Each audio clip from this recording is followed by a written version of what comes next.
Shalom, selamat pagi Bapak Ibu Saudara yang dikasihi Tuhan. Kita bertemu kembali dalam acara Renungan Pagi Spiritual Life. Dan pagi hari ini ayat yang menjadi dasar perenungan kita terambil dari Matius 23 ayat 15 sampai 36. Saya akan membacakan bagian firman Tuhan ini bagi Bapak Ibu Saudara. Ayat 15. Celakalah kamu hai ahli-ahli Taurat dan orang-orang Farisi.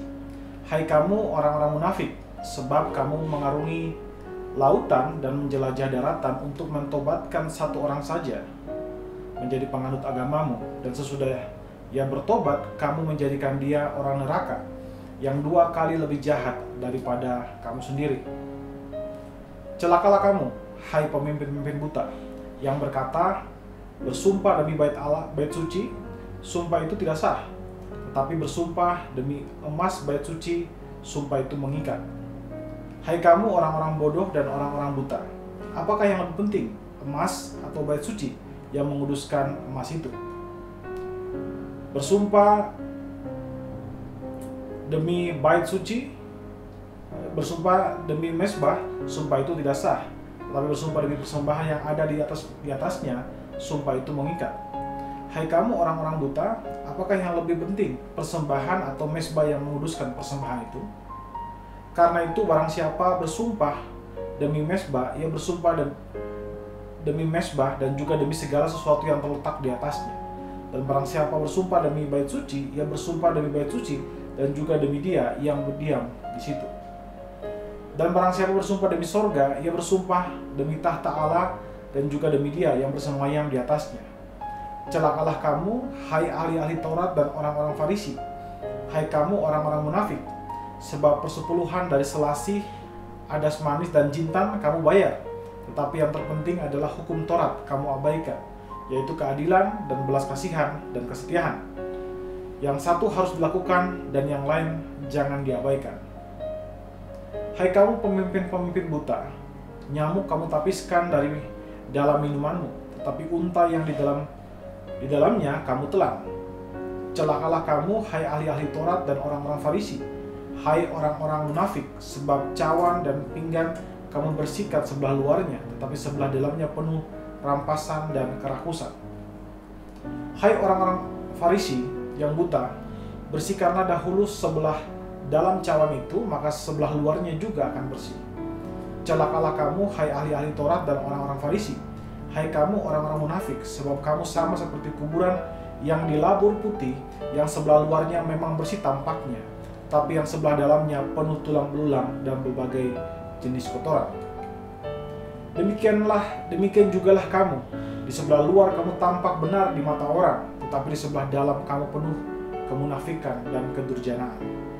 Celakalah kamu, hai ahli-ahli Taurat dan orang-orang Farisi, hai kamu orang-orang munafik, sebab kamu membangun makam nabi-nabi dan memperindah tubuh-tubuh orang saleh, dan berkata, jika kami hidup di zaman nenek moyang kita, tentulah kami tidak ikut dengan mereka dalam pembunuhan nabi-nabi itu. Tetapi dengan demikian kamu bersaksi terhadap diri kamu sendiri bahwa kamu adalah keturunan pembunuh nabi-nabi itu. Jadi penuhlah juga takaran nenek moyangmu. Hai kamu ular-ular, hai kamu keturunan ular beludak, bagaimanakah mungkin engkau dapat meluputkan diri dari hukuman neraka? Sebab itu, lihatlah, aku mengutus kepadamu nabi-nabi, orang-orang bijaksana dan ahli-ahli Taurat. Separuh di antara mereka akan kamu bunuh dan kamu salibkan, yang lain akan kamu sesah di rumah-rumah ibadahmu, dan kamu aniaya dari kota ke kota. Supaya kamu menanggung akibat penumpahan darah orang yang tidak bersalah, mulai dari Habel, orang benar itu, sampai kepada Sakaria, anak Berekia, yang kamu bunuh di antara tempat kudus dan mezbah. Aku berkata kepadamu, sesungguhnya semuanya ini akan ditanggung angkatan ini. Saudara yang dikasihi Tuhan, di dalam ayat yang baru saja kita baca, kita melihat begitu banyak hal yang Tuhan Yesus ajarkan melalui tegurannya kepada para pemimpin agama Yahudi dan juga tua-tua adat Yahudi. Nah, namun karena keterbatasan waktu, tentu kita tidak bisa membahas semua bagian dari ayat-ayat ini. Karena itu saya akan memfokuskan kepada ayat 23 dari pembacaan berikut ini. Nah, dari ayat ini kita bisa melihat ada 2 sikap yang keliru terhadap ibadah. Nah, kita akan melihat 2 hal ini. Yang pertama adalah sikap yang hanya fokus kepada ibadah lahiriah atau ibadah jasmani.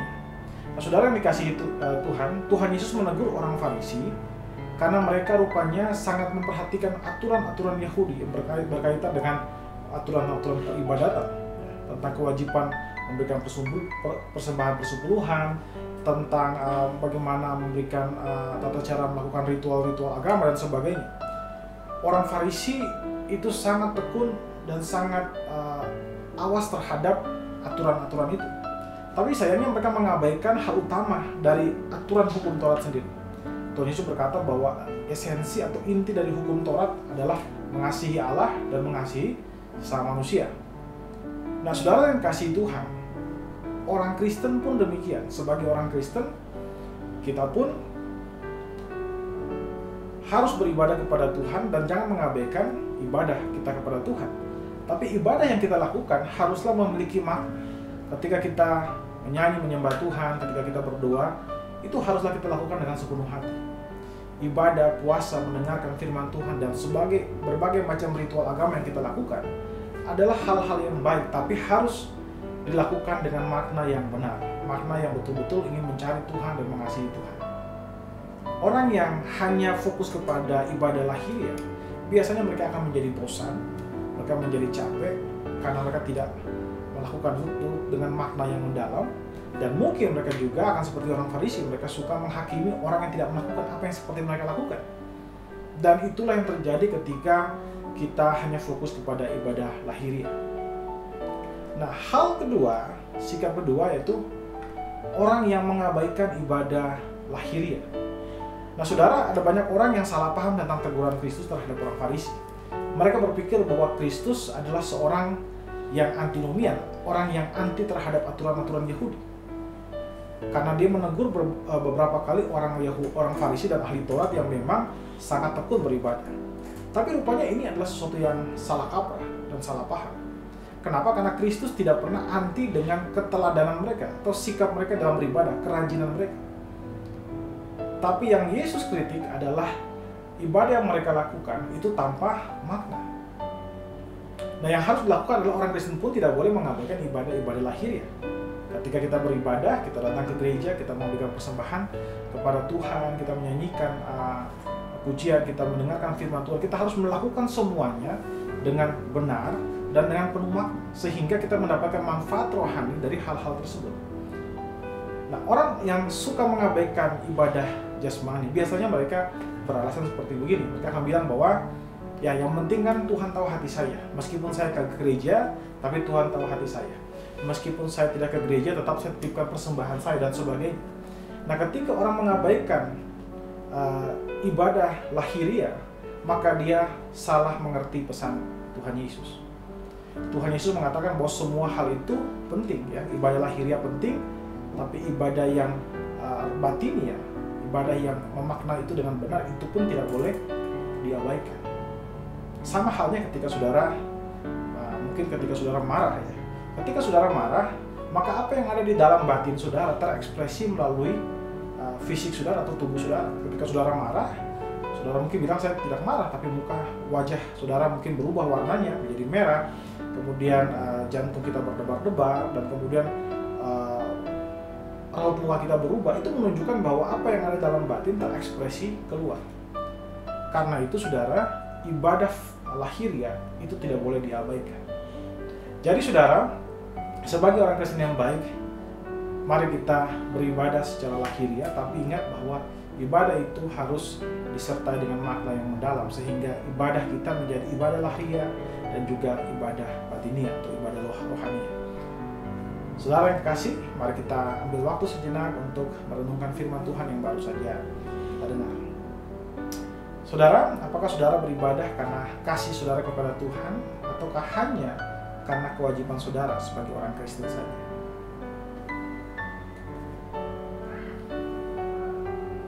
Saudara, marilah kita mengambil waktu untuk mendoakan hal tersebut. Berdoalah agar Tuhan memberikan saudara kemampuan untuk mengasihi Allah dan beribadah kepadanya dengan penuh ketulusan.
Saudara percayalah bahwa Tuhan sudah memberikan saudara kemampuan untuk mengasihi Allah dan beribadah kepadanya dengan penuh ketulusan. Mari kita tundukkan kepala, kita berdoa. Ya Tuhan Allah Bapa kami bersyukur buat seluruh kasih dan anugerah-Mu kepada kami. Kami bersyukur bahwa Engkau memberikan kepada kami kesempatan untuk mendengarkan firman-Mu yang sudah mengajari kami bahwa kehidupan kami haruslah beribadah kepada Engkau Tuhan Yesus, bukan hanya ibadah lahiriah saja, tapi juga ibadah batinnya pun kami harus memperhatikannya, sehingga sungguh-sungguh semua ibadah yang kami lakukan itu bisa mendapatkan manfaat spiritual bagi kehidupan kami. Terima kasih Bapa, di dalam nama Yesus kami berdoa kepada Bapa Surgawi. Haleluya. Amin.